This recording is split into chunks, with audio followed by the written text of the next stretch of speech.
Okay, this is 10.1 circles. And a circle is a set of all points equal distance from the center.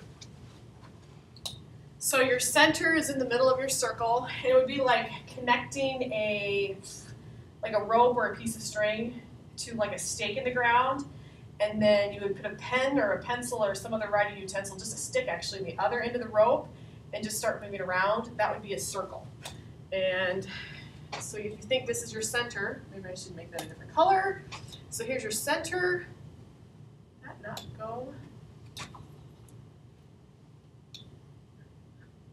There we go.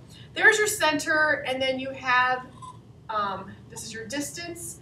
If you take that distance somewhere else, you put these points. If you put the points equal distance, there is your circle. A chord is a segment with both endpoints on the circle. Remind me to tell you about how the definition of chord came to be. And you might be surprised to hear this, but it does have a relationship to the musical chord as well. So we call this chord AB. So here's an endpoint, here's your other endpoint, and notice it has both endpoints on the circle. A diameter is a chord that passes through the center of the circle. So here's your center, your chord has both endpoints, and it passes through the center. That makes it a diameter. And a radius has a center here, and endpoints that are the center and the endpoint of the circle. And I think it's pretty much basic knowledge, but let me just say, a diameter is equal to 2 radiuses, and we do not say radiuses, just like I did there, you say radii. And so a radius is equal to 1/2 the diameter. So plural is radii, and they even have the pronunciation spelled out in your textbook. Can you see that? Circumference is the distance around the circle. So if you were in a little car and you had to find out how far it is to go around the outside of that circle, that would be considered your circumference. Circumference, you have 2 formulas you can use. I was always taught 2 pi r. That's the one I used. I converted any diameter into a radius, or pi times d. When you see the c, write the d, and there's always pi involved with circles.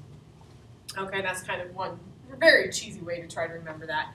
Remember, 2 radiuses, oh wait, radii. 2 radii is equal to a diameter. That's why these are equivalent. Pi is the ratio of c to d.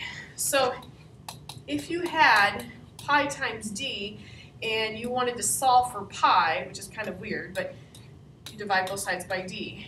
And that's the circumference books. That's the whole idea. You take that circumference and he kept dividing by the diameter over and over again. He kept getting that 3 1/7, 3 1/7, which we now know is an irrational number. It goes on forever and ever. It never repeats. That's the beauty of pi. Concentric circles. Circles that have the same center but different radii. If you go shopping at Target, just because I like Target a lot, yeah, there's a circle. Here's a circle. Let me move that around here just a minute. Here's a circle. Here's a circle. Those are considered to be concentric circles. However, they would have the same center, so this is not working as the same center. Oh, goodness. Oh, dear.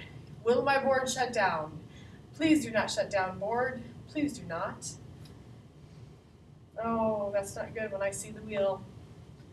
Oh. Can you reopen it right to the page? Did I save everything?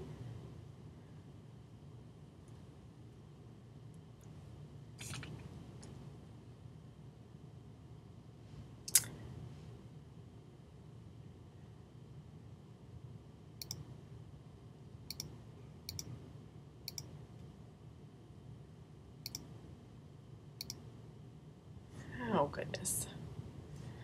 Okay, I guess I could stop and start over, but I'm going to have that 1 minute of delay. All right, let's try one more time. Can I do the concentric circles? Can I make it happen here that I can move this so they all have the same center? Okay, not the best because I'm just eyeing it up. But that's the idea of a concentric circle. You can have 2, 3, 4, 5, 6, 7 or more concentric circles. When they ask for the exact circumference of each side, I shouldn't say of each side. Let me cross that out. Find the exact circumference. That means you're going to write it in terms of pi. Some worksheets will say write in terms of pi. Other worksheets will say find the exact circumference. Okay? So this would be like C equals pi times diameter. And let's just say our diameter is 10. Okay?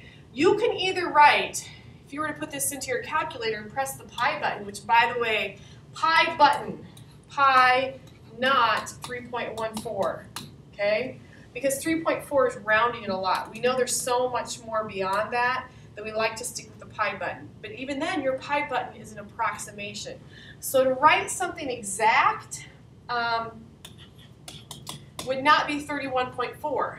This is an approximation. So if that's the case, then I need to take pi times 10, and I just leave it. So exact answer would be 10 pi. Or you're going to see like a 9 pi. Or you're going to see like a, maybe you can have a 3 over 2 pi, and that pi goes in the numerator. In generally, I mean, we got to look at the math that we've got. Okay? Here's another major potential for mistakes that you should be aware of. If you have a problem like this where the circumference is 10 and they ask you to find the radius, here's what wonderful thing happens. Everybody's like, hey, I've got to find the radius, I'm going to solve for r, so everybody does this wonderful thing on their paper. And then they type this into their calculator. This is not good, because your calculator, unless you have a basic scientific calculator and press enter in there, your calculator, most of your graphic calculators will take 10 divided by 2, which is 5, and then take 5 times pi, and that'll be like around 15-ish or so. We cannot do that. We want to take 10 divided by the quantity 2 times pi. Okay, so 2 times 3.14 is a little over 6, so it's actually 10 divided by 6, which gives you a totally different answer. So this one is wrong, and this is right. Be aware of that as you do your homework. All right, and that's it for lesson 10.1.